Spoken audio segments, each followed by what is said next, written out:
Hi everyone, it's Dr. Dave, and I am coming to you with this Thursday's Medical Minute. Okay, let's backtrack. During the midst of the COVID-19 pandemic, I put out a video on ACE inhibitors and ARBs. And if you remember, there was a theoretical concern that people or patients taking ACE inhibitors or ARBs were at increased risk of bad consequences from COVID-19 infection. So there is a very large cardiology conference, one of my favorites, called the European Society of Cardiology. It occurs this week, around this week every year. And there was a study, and the title is The First Randomized Trial Reassures on ACE inhibitors, ARBs, in COVID-19 infection.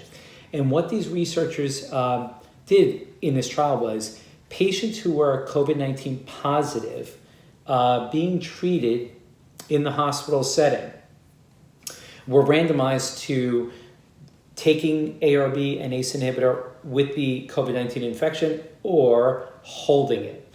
And they found that these two groups, the group that continued taking the medicine and the group that held the medicine, there was no difference. So there was no concern, there was no realized effect to justify the concerns of taking ACE inhibitors and ARBs. So the bottom line is you can continue and should continue taking your ACE inhibitor and ARB. ACE inhibitors are blood pressure medicines as well as ARBs that are also used for other issues of heart disease, including congestive heart failure.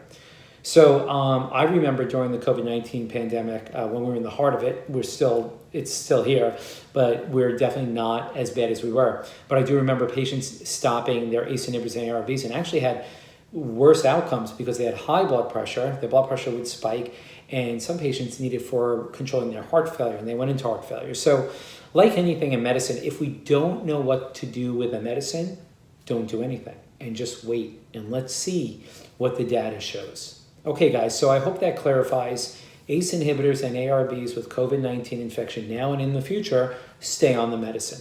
Okay, until next time, this is Dr. Dave.